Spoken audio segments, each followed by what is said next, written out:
بسم اللہ الرحمن الرحیم. میں Nazish Kamran Dubai international public school and college Mansehra online classes میں آپ کو خوش آمدید کہتی ہوں. عزیز طلباء، آج ہم اردو کے ایک انتہائی اہم سوال، جو سوال آپ کے پرچہ کے حصہ سوم کا پہلا سوال ہے، یعنی مصنف، سبق، سیاق و سباق کے حوالے سے کسی ایک اقتباس کی تشریح کریں. اس پہ ہم سے آج بحث کریں گے. یہ سوال کلاس نہم، دہم، سال اول اور سال دوم سب کے لیے لازمی سوال ہے، نہ صرف ان کلاسز کے لیے بلکہ ہمارے ادارے میں 5ویں سے اوپر اس سوال کا پرچہ میں آنا لازمی ہوتا ہے. آج ہم آپ کو اس سوال کے متعلق بتائیں گے کہ یہ جو سوال، جو انتہائی اہم سوال ہے آپ کے پرچے کا اور آپ کے حصہ سوم کا پہلا سوال ہے، اور یہ وہ سوال ہے جس کا اثر آپ کے باقی تمام پرچے پر بھی پڑتا ہے. 8 سے 10 اس کے نمبر ہوتے ہیں. تو آج ہم آپ کو طریقہ کار بتائیں گے کہ اس سبق، یہ جو سیاق و سباق کے حوالے سے تشریح ہے، اس کو آپ لوگوں نے اٹیمپٹ کیسے کرنا ہے، کس طریقے سے کرنا ہے، تاکہ آپ زیادہ سے زیادہ نمبر کما سکیں. اچھا جی، آج آپ ہم بحث کریں گے اقتباس کی تشریح کا طریقہ کار. سب سے پہلے بچہ آپ کو پتہ ہونا چاہیے کہ اقتباس کی تشریح کا طریقہ کار میں کہ کتنا آپ نے، اس کی لینتھ کتنی ہونی چاہیے، لکھنا کتنا چاہیے، کم سے کم 4 سے 5 صفحات پر یہ مشتمل ہو. اقتباس بچے کہتے ہیں ٹکڑے کو.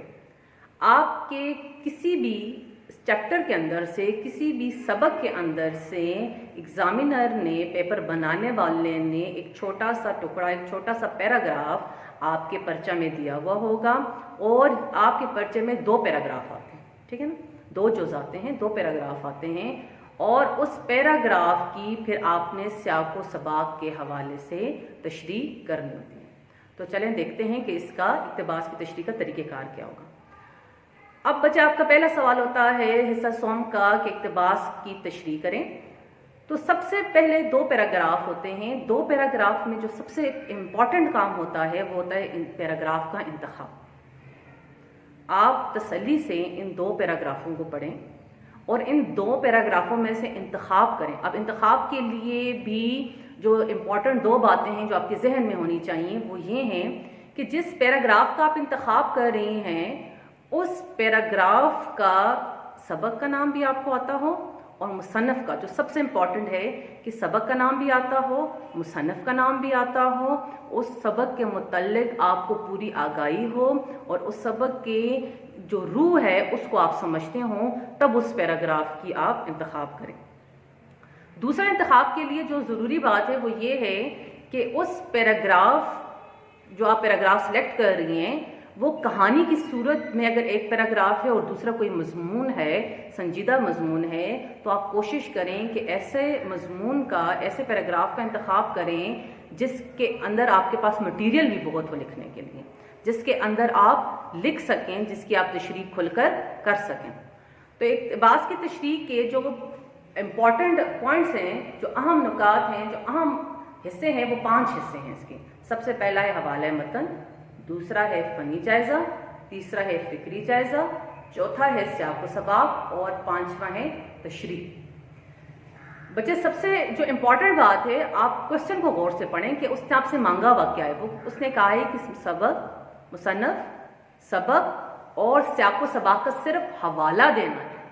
ٹھیک ہے نا، کوشچن کو آپ غور سے پڑھیں کہ مصنف، سبق اور سیاق و سباق کا حوالہ ایک صرف، اور مانگا کیا ہوگا، اقتباس کی تشریح. یعنی مین جو چیز ہے وہ آپ کی کیا ہے، تشریح.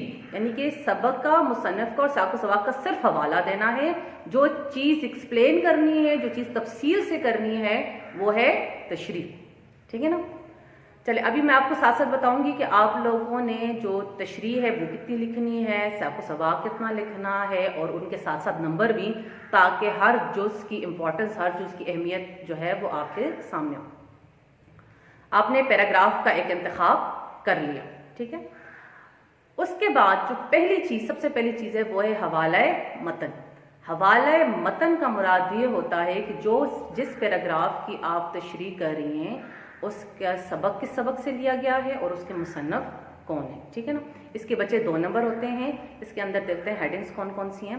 سبق کا نام، پھر مصنف کا نام، ماخوذ، صنف ادب اور دیگر تصانیف. جو آپ نے پیراگراف انتخاب کیا ہے، آپ یہ بات بچے لازم یاد رکھنی ہے کہ سوال کا نمبر دے کر اور آگے جز کا بھی الف ہے، بے ہے، کون سا جز ہے وہ بھی آپ نے لازم لکھنا ہے، تاکہ چیک کرنے والے کو آسانی ہو، اس کو معلوم ہو کہ آپ نے کون سے جز کی تشریح کی ہے. اگر ہو سکے تو اس کی ایک لائن لکھ دیں اور آگے ڈاٹس ڈال کے اور آخری 2-3 الفاظ جو ہیں اس کی تحریر کرتے ہیں، تاکہ سمجھنے والے کو، دیکھنے والے کو آسانی ہو. اب حوالے متن میں جو سب سے امپورٹنٹ چیز ہے، اہم ہے، جس کے نمبر ہوتے ہیں سبق کا نام اور مصنف کا نام. یہ 2 چیزیں بہت ہی اہم ہیں اور اس کے 2 نمبر ہیں. سبق کا نام اگر آپ نے ٹھیک لکھ لیا تو آپ کو 1 نمبر مل گیا. مصنف کا نام اگر آپ نے ٹھیک لکھ لیا تو آپ کو 1 نمبر مل گیا. اب جیسے سبق کا نام فار ایگزامپل آپ کی 9th کلاس کے اندر آپ کا ایک چیپٹر ہے حج اکبر. ٹھیک ہے نا. اب اس میں سے کوئی پیراگراف آ گیا تو آپ کیسے کریں گے؟ سب سے پہلے سبق کا نام لکھیں گے حج اکبر، اور پھر اس کے بعد اس کے مصنف کا نام لکھیں گے منشی پریم چند. ٹھیک. یہ 2 جو ہیں پوائنٹس، یہ بہت زیادہ ضروری ہیں اور انہی 2 کے نمبر ہیں. یہ جو باقی نیچے 3 پوائنٹس میں نے لکھے ہوئے ہیں، 3 ہیڈنگس میں نے لکھی ہوئی، یہ آپشنل ہے. اگر آپ کو آتی ہیں تو آپ لکھیں، نہیں آتی تو اس کو آپ چھوڑ دیں. یہ مزید گڑ ڈالنے کے لیے، اچھا امپریشن ڈالنے کے لیے، جو چیک کرنے والا ہے، سب ایگزامینر ہے، اس کے ذہن پر حاوی ہونے کے لیے، اس کو اچھا امپریشن دینے کے لیے اگر آپ کو آتے ہیں تو ان کو لکھیں.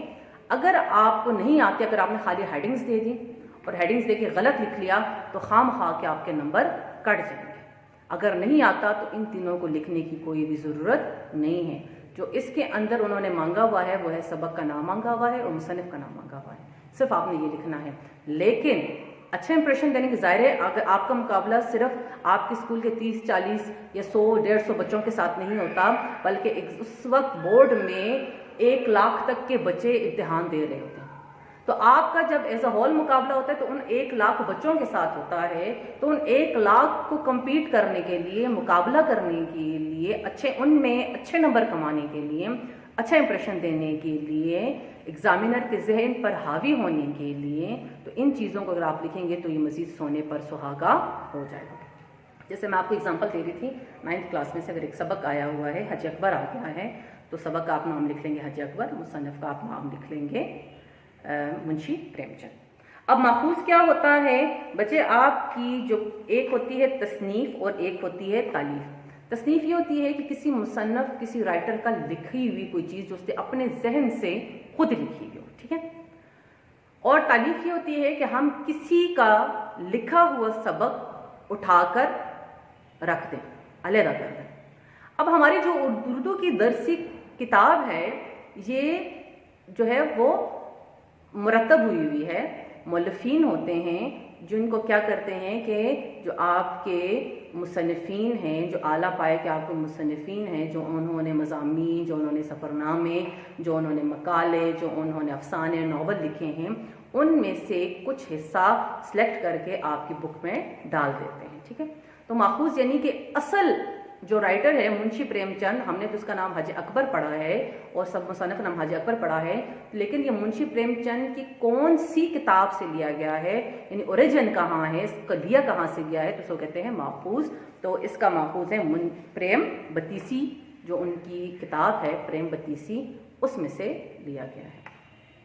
ٹھیک ہے نا جی. اچھا جی، ابھی آپ کو ماخوذ کا میں نے بتا دیا. اس کے بعد صنف ادب. صنف ادب یہ آپ کے چیپٹرز جتنے بھی بک میں شامل ہوتے ہیں یہ کسی نہ کسی صنف سے تعلق رکھتے ہیں. یا تو وہ مضمون ہوگا، یا تو وہ ناول ہوگا، یا افسانہ ہوگا، یا کوئی ڈرامہ ہوگا، یا کوئی سفر نامہ ہوگا. ٹھیک ہے. تو صنف ادب اگر آپ کو پتہ ہے تو جیسے حج اکبر کی ہم بات کر رہے تھے، تو یہ کیا ہے؟ افسانہ ہے. ٹھیک ہے نا. اگر آپ نے آگے لکھ لیا تو مزید سونے پہ سہاگا ہو جائے گا. اگلی جو ہے آپ کے پاس ہیڈنگ ہے وہ ہے دیگر تصانیف. دیگر تصانیف کیونکہ تعارفی نوٹ ہم آپ کو یاد کرواتے ہیں، تعارفی نوٹ بار بار آپ کو دہرائے جاتے ہیں، یاد کرائے جاتے ہیں، اور امتحان میں آپ کو ہم سوال بھی دیتے ہیں کہ کسی بھی مصنف کا نام لکھ دیتے ہیں کہ اس کے تصانیف لکھیں۔ اگر آپ کو یاد ہے، اچھے طریقے سے یاد ہیں، اگر آتی ہیں تو یہ ہیڈنگز دیں اور لکھیں۔ اگر بچے نہیں آتی تو غلط نہیں لکھنی، غلط لکھنے سے آپ کا امپریشن خراب ہوگا اور ہو سکتا ہے کہ ایگزامینر آپ کے نمبر بھی کاٹ دیں۔ تو اس میں دیگر تصانیف میں اگر یہ ہم منشی پریم چند کی بات کر رہے ہیں تو آپ لکھ سکتے ہیں پریم 32، پریم 40، میدان عمل، واردات وغیرہ وغیرہ، کوئی بھی 2 یا 3 آپ نام لکھ لیں۔ بچے میں دوبارہ دہراتی ہوں کہ حوالہ متن میں جو امپورٹنٹ ہے، جو چیز آپ سے مانگی ہوئی ہے، وہ ہے سبق کا نام اور مصنف کا نام۔ ان دونوں کے نمبر ہیں اور اس کے نمبر بھی 2 ہیں۔ باقی جو 3 آپ کو میں نے ہیڈنگز بتائی ہیں، یہ ہیڈنگز آپشنل ہیں۔ اگر آپ کو آتی ہیں تو آپ لکھیں، نہیں آتی تو آپ ان کو چھوڑ دیں۔ غلط نہیں لکھنا، یہ اس لیے ہے کہ امپریشن آپ کا اچھا ہو، یہ اس لیے ہے کہ مزید گڑ ڈالا جائے اور مزید آپ کے پیپر کو جو ہے وہ امپریسو بنایا جائے۔ جی، اگلی آپ کی ہیڈنگ ہے، سیکنڈ ہے فنی جائزہ۔ فنی جائزہ یعنی فن سے مراد یہ ہے کہ جو رائٹر ہے اس کا سٹائل آف رائٹنگ کیا ہے، وہ کس طریقے سے لکھتا ہے، کیا لکھتا ہے۔ ہر ایک رائٹر کا اپنا سٹائل آف رائٹنگ ہے اور وہ اپنے سٹائل آف رائٹنگ سے، اپنے اسلوب نگارش سے پہچانے جاتے ہیں۔ تو فنی جائزہ یہ بھی لازمی نہیں ہے، اس کے آدھے نمبر ہیں۔ یہ بھی لازمی نہیں ہے، اگر آپ کو آتا ہے، اگر مزید اپنے آپ سوال کو مؤثر بنانا چاہتے ہیں تو آپ اس چیز کو شامل کریں۔ 8 سے 10 الفاظ یہ میں نے آپ کو لکھ کے دیے ہوئے ہیں، ان کو آپ یاد کر لیں اور جس بھی مصنف کے بارے میں آئے تو یہ چیز اس میں آپ لکھ دیں۔ سادگی ہے، سلاست ہے، سلاست مین سلیس یعنی کہ سمپل ورڈز میں لکھتے ہیں، سادہ الفاظ میں لکھتے ہیں۔ مقصدیت، جدت یعنی نیا پن، ندرت یعنی انوکھا پن، منفرد انداز تحریر، شگفتگی، برجستگی، اصلاح، روزمرہ اور محاورہ کا استعمال۔ ٹھیک ہے، اب نیچے میں نے ایک لفظ ورڈ لکھا ہے مکفہ اور مسجع نثر۔ آپ کے پاس جیسے آپ نے پڑھا ہے مولانا شبلی نعمانی کو پڑھا ہے، محمد حسین آزاد کو پڑھا ہے، تو آپ نے ان کی تحریروں میں دیکھا ہوگا کہ ان کی تحریروں میں مشکل الفاظ کا استعمال ہوتا ہے۔ عالم ہوتے ہیں، بہت بڑے بڑے عالم ہیں، تو عالمانہ انداز تحریر یہ لکھتے ہیں۔ جو اپنی قابلیت علمیت ہوتی ہے وہ ان کی تحریروں میں بھی اس طرح کے الفاظ یہ استعمال کرتے ہیں۔ اور جیسے سر سید ہیں الطاف حسین حالی ہیں، وہ سادگی کو زیادہ پسند کرتے ہیں، سادہ الفاظ پہ ان کا زیادہ زور مقصدیت پہ ہوتا ہے اور وہ کوشش کرتے ہیں کہ سادہ الفاظ کا چناؤ کیا جائے۔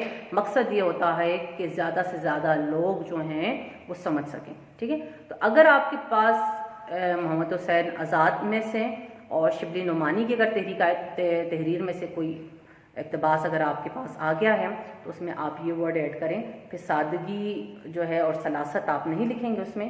مکفہ اور مسجع، مکفہ مین کافیہ والی، مسجع مین سجاوٹ والی نثر، یعنی کہ مشکل الفاظ کا چناؤ وہ کرتے تھے۔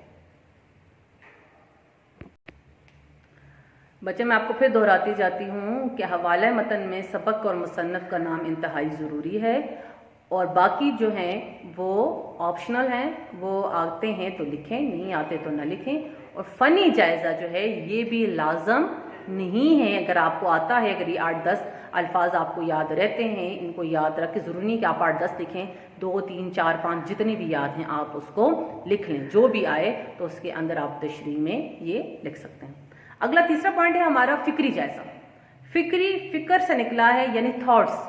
جب وہ رائٹر لکھ رہا تھا تو اس کی کیا تھاٹس تھیں، اس کے پیچھے کیا مقصد تھا۔ ظاہر ہے آپ کے جتنے بھی چیپٹرز ہیں یا مصنفین جتنی بھی آپ کے پاس کوئی ڈرامہ لکھتے ہیں، کوئی ناول لکھتے ہیں، کوئی افسانہ لکھتے ہیں، اس کے پیچھے کوئی نہ کوئی مقصد ہوتا ہے۔ معاشرے کو کوئی نہ کوئی وہ سبق دینا چاہتے ہیں، اس کے اندر کوئی نہ کوئی پیغام ضرور ہوتا ہے جو اپنے معاشرے کو، جو اپنے قاری کو وہ دینا چاہتے ہیں، جو اپنے پڑھنے والے کو وہ دینا چاہتے ہیں۔ تو یہ جو فکری جائزہ ہے یہ آپ لکھیں، یہ تھیم ہوتی ہے ایک قسم کا، سبق کا لب لباب، سبق کا مرکزی خیال، سبق کی تھیم ہوتی ہے، سبق کی روح ہوتی ہے۔ یہ 3 سے 4 سطروں پر 3 سے 4 لائنز ہوں، اس سے زیادہ نہ ہوں، 2، 3 یا 4 لائنوں میں کم، یعنی میکسیمم 2 سے 3 لائنوں میں آپ اس کو لکھ دیں کہ سبق کی روح کیا ہے، یہ سبق ہمیں کہنا کیا چاہتا ہے، بتانا کیا چاہتا ہے۔ اس کے بھی آدھے نمبر ہیں بچے، اگر آپ کو ظاہر آپ تشریح جب کریں گے اقتباس کی تو آپ کو سبق کی روح کا لازم پتہ ہونا چاہیے، سبق کی روح پتہ ہوگی تو آپ تشریح کر سکیں گی۔ تو یہ فکری جائزہ کیا ہوتا ہے؟ یہ سبق کی روح ہوتی ہے۔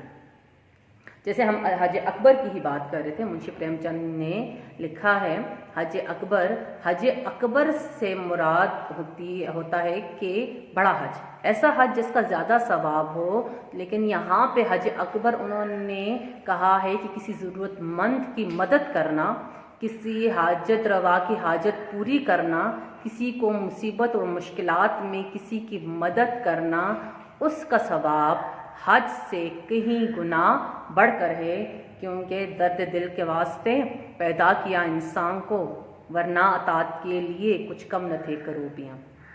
ٹھیک ہے جی، تو فکری جائزہ کیا ہوگا؟ فکری جائزہ جو ہے وہ سبق کی روح ہے، سبق کی تھیم ہے، سبق کا مرکزی خیال ہے، سبق کا لب لباب ہے، یعنی کہ یہ سبق نچوڑ ہے سبق کا، کہ ہمیں سبق دراصل بتانا کیا چاہتا ہے۔ اب جی امپورٹنٹ، جو سب سے امپورٹنٹ جو چیزیں ہیں بچے، یہ 5 پوائنٹس میں نے آپ کو لکھوائے، 5 پوائنٹس میں سے جو بہت زیادہ امپورٹنٹ ہیں وہ ہے سب سے پہلے حوالہ متن، دوسرا سیاق و سباق اور تیسرا تشریح۔ ٹھیک ہے، سیاق و سباق جو ہے یہ کہتے ہیں کہ آپ کو ایک عبارت دی ہوئی ہے، اس عبارت سے پہلے کیا ہوا تھا اور اس عبارت کے بعد میں مصنف نے کیا بتایا ہے۔ جو عبارت آپ کو ٹکڑا دیا گیا ہے سیاق و سباق، یعنی سبق سے پہلے اور سبق کے بعد، یہ بچے کم سے کم 10 سے 15 سطریں، 10 سے 15 لائن کا، یعنی آدھے پیج اس سے تھوڑا سا زیادہ ہو، اس کے بھی 2 نمبر ہیں۔ دراصل ایگزامینر چیک کرنا چاہتا ہے کہ آیا کہ آپ نے سبق کو پورا پڑھا ہے، نہیں پڑھا، تھورلی پڑھا ہے، نہیں پڑھا، غور سے پڑھا ہی نہیں پڑھا، آپ کو معلوم ہے کہ یہ سبق کے کس حصے سے لیا گیا ہے اور اس سے پہلے مصنف نے کیا بات کی تھی اور اس کے بعد، تو اس کے 2 نمبر ہیں۔ تو یہ بہت ضروری ہے کیونکہ اوپر سوال میں انہوں نے سیاق و سباق کا حوالہ مانگا ہوا ہے۔ تو سیاق و سباق کرنے کا طریقہ کیا ہوتا ہے کہ سب سے پہلے آپ لکھیں گے کہ زیر نظر تشریح طلب عبارت سبق کے ڈیش حصے سے لی گئی۔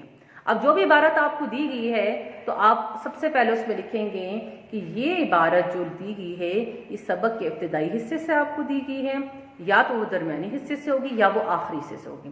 تو جب آپ پڑھیں گے تو آپ کو اندازہ ہو جائے گا کہ یہ کہاں سے سبق کے سٹارٹ سے آیا ہوا ہے، درمیان میں سینٹر سے آیا ہوا ہے یا آخر سے آیا ہوا ہے۔ تو اس کو آپ یہاں پہ آغاز ایسے کریں گے کہ زیر نظر تشریح طلب عبارت سبق کے ابتدائی حصے یا درمیانی یا آخری حصے سے لی گئی۔ پھر دوسری بات میں لکھی ہوئی کہ کوزے میں دریا بند کرنا۔ کوزے میں دریا بند کرنے کا مطلب یہ ہے کہ آپ 10 سے 15 لائنوں میں اس طرح کا لکھیں کہ اس میں اس کی تھیم بھی آ جائے اور ساری کی ساری سٹوری بھی، ساری کی ساری کہانی بھی اس کے اندر آ جائے۔ یعنی کہ آپ جب سیاق و سباق لکھیں گے تو مرکزی خیال کو ساتھ لے کر چل کے پھر آپ وہ کہانی بیان کریں گے۔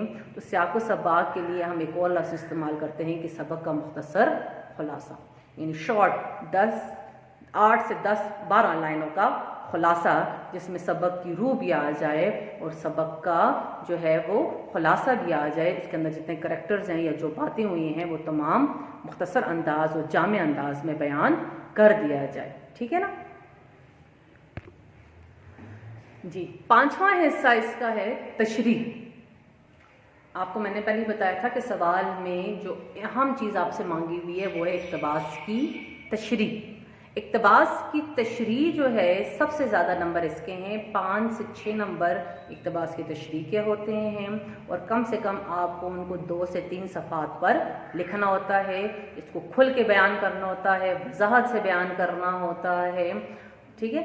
تو آپ نے تشریح کے لیے جو امپورٹنٹ باتیں ہیں وہ یہ ہیں کہ تشریح وضاحت سے، یعنی کھل کے جو پیراگراف دیا ہوا ہے اس کو کھل کے بیان کیا جائے، اسلوب سادہ اور سلیس ہو، جملے اسلوب سادہ یعنی کہ جب آپ لکھ رہے ہوں تو مشکل الفاظوں میں اور مشکل جملوں میں جو ہے وہ پیچیدہ باتوں میں الجھنے کی ضرورت نہیں ہے، بلکہ سادہ اور سلیس الفاظ اور جملے استعمال کریں، اور اس تشریح سے، اس بات سے ریلیٹڈ، جیسے ابھی آپ کو میں نے حج اکبر کا بتایا، 7 شعر آپ کو بتایا، تو اس سے متعلقہ کوئی قرآنی آیت آپ کو آتی ہے، کوئی حدیث یا شعر یا اقوال یا کوئی جو آتا ہے تو وہ آپ تشریح کے اندر شامل کر سکتے ہیں، ٹھیک ہے۔ کوئی آیت آتی ہے، اگر آیت نہیں آتی کوئی حدیث آتی ہے، اگر یہ نہیں آتی کوئی اگر شعر اس کے سے ریلیٹڈ یا اس سے متعلقہ کوئی شعر آتا ہے تو وہ آپ اس کے اندر ڈال سکتے ہیں، لیکن تشریح جو ہے وہ آپ تفصیل سے کریں گے، کم سے کم 2 سے 3 صفحات پہ آپ کی تشریح ہوگی، کیونکہ اس کے 5 نمبر ہیں، سب سے زیادہ نمبر اس کے ہیں، اور اس کو نمبر حاصل کرنے کے لیے تشریح کو کھل کے کیا جائے، تشریح کو پیراگرافس کی صورت میں کیا جائے۔ تشریح کے اندر ضروری نہیں ہے کہ آپ سبق کے خلاصے سے ہی جڑے رہیں، بلکہ آپ اس کو اپنے پوائنٹ آف ویو سے بھی بتا سکتے ہیں، جیسے ابھی جو ہے خدمت خلق کا حج اکبر میں بتایا ہوا ہے، حقوق العباد کا بتایا ہوا ہے، اور دوسروں کے حاجت روائی کو پورے کرنے کو بتائے، تو اس کے حوالے سے آپ اس کی تشریح کریں، اور ضروری نہیں ہے کہ آپ اس کو سبق کا خلاصہ ہی لے کر آپ اس کی تشریح کریں، سبق سے ہٹ کر بھی جو پرٹیکولر 2-3 لائنیں یا جو اسپیسیفک آپ کو انہوں نے پیراگراف دیا ہے اس کی انہوں نے تشریح مانگی ہوئی ہے، کہ آیا جو وہ مصنف آپ کو سبق دینا چاہتا ہے، جو وہ آپ کو اخلاقی سبق یا آپ کی اصلاح کرنا چاہتا ہے، یا کوئی اسلامی اقدار یا کوئی ویلیو یا کوئی اخلاقی موضوع جو اس کے بارے میں وہ بات کر رہا ہے، آیا آپ اس کی روح کو پہنچ پائے ہیں یا نہیں پائے، تو یہ اس میں دیکھا جاتا ہے۔ بچوں، آج کا ہمارا جو ٹاپک تھا، دوبارہ سے میں تھوڑا سا آپ کو بتا دیتی ہوں کہ اقتباس کے حوالے سے تشریح تھا، سوال آپ کا پرچے میں آتا ہے، انتہائی اہم سوال ہے کہ سیاق و سباق کے حوالے سے اقتباس کی تشریح کریں۔ اس کا طریقہ یہ ہوگا کہ 2 آپ کو پیراگراف دیے ہوں گے، سب سے پہلے 2 پیراگراف میں سے ایک پیراگراف کو آپ چنیں گی، اور چن کر پھر جب آپ جواب اس کا لکھیں گی تو سب سے پہلے آپ بتائیں گی کہ میں نے سوال نمبر 3 کا جز الف جو ہے وہ میں نے انتخاب کیا ہے، اس کی میں تشریح کروں گی۔ اس کے 5 پوائنٹس میں نے آپ کو بتائے ہیں، سب سے پہلے حوالہ متن، پھر فنی جائزہ، فکری جائزہ، سیاق و سباق اور تشریح۔ اس کے اندر جو سب سے امپورٹنٹ ہیں وہ ہے حوالہ متن، سیاق و سباق اور تشریح۔ حوالہ متن میں بھی میں نے آپ کو 5 ہیڈنگز بتائی ہیں، جس کے اندر سب سے امپورٹنٹ جو ہیں، جو لازم ہیں، سبق کا نام، مصنف کا نام لازم ہیں، 2 نمبر ہیں اس کے، اور باقی اگر یہ ماخوذ، صنف ادب اور دیگر تصانیف اگر آپ کو آتی ہیں تو آپ لکھیں، نہیں آتی تو آپ اس کو چھوڑ کے غلط نہیں لکھنا۔ فنی جائزہ آتا ہے تو لکھ لیں، نہیں آتا تو اس کو نہ لکھیں، آپ غلط لکھیں گی تو آپ کو امپریشن غلط جائے گا اور خواہ مخواہ کے آپ کے نمبر کٹیں گے۔ تو یہ 8-10 جو باتیں ساتھ کی سلاست اور مقصدی ہے، یہ جو ہیں آپ یاد کر لیں یا آپ لکھ لیں۔ فنی جائزہ جو کہتے ہیں تھیم کو، سبق کے لب لباب کو، مرکز خیال کو، اس کے بھی آدھے نمبر ہیں، 3 سے 4 سطروں پہ، 3 سے 4 سطر یعنی لائنز پر یہ مشتمل ہو۔ جو مین چیز ہے وہ ہے سیاق و سباق۔ سیاق و سباق کے بھی 2 نمبر ہیں، یہ 10 سے 15 لائنز پر ہو، اور اس میں یہ لفظ ضرور لکھنا ہے، یہ پہلا جملہ ضرور لکھنا ہے کہ زیر نظر تشریح طلب عبارت سبق کے کون سے حصے سے لی گئی ہے، اور یہ ہیڈنگز نہیں دینی بچے کہ کوزے میں دریا بند کرنا، یعنی یہ ہو کہ سیاق و سباق کی ہیڈنگ دے اور نیچے یہ جو 3 باتیں لکھی ہیں یہ لکھ دیں، یہ آپ کو سمجھانے کے لیے کہ آپ کیسے کریں گے سیاق و سباق۔ سیاق و سباق مختصر خلاصہ ہے، یعنی اس میں اندر تھیم بھی آ جائے اور مختصر کہانی کی صورت میں آپ 10 سے 15 لائنوں کلموں میں اس کو بیان کر دیں۔ سب سے جو زیادہ نمبر ہیں اور سب سے جو امپورٹنٹ بات ہے وہ ہے تشریح کے 5 نمبر ہیں، یہ 2 سے 3 پیجز پہ 2 سے 3 صفحات پہ مشتمل ہو، اس کو آپ نے ڈیٹیل میں کرنا ہے، کوشش کریں سادہ الفاظ کا چناؤ کریں، اور اس سے متعلقہ اگر آپ کو کوئی قرآنی آیت آتی ہے، کوئی حدیث آتی ہے یا کوئی شعر آتا ہے تو اس کو آپ ضرور اس کے اندر شامل کریں اور پیراگرافس کی صورت میں تشریح کو کریں۔ بچوں آج ہم نے انتہائی اہم سوال پر بحث کی امید بچوں آج ہم نے انتہائی اہم سوال پر جو ہے بحث کی بچوں آج ہم نے انتہائی اہم سوال پر بحث کی۔ یہ سوال کلاس نہم، دہم، سال اول اور سال دوم سب کے لیے ہے اور طریقہ کار سب کا یہی ہے۔ آپ امید ہے کہ آپ کو سمجھ آئی ہوگی۔ اگر اس کے متعلق اور کوئی سوال ہے تو آپ ضرور جو ہے میسج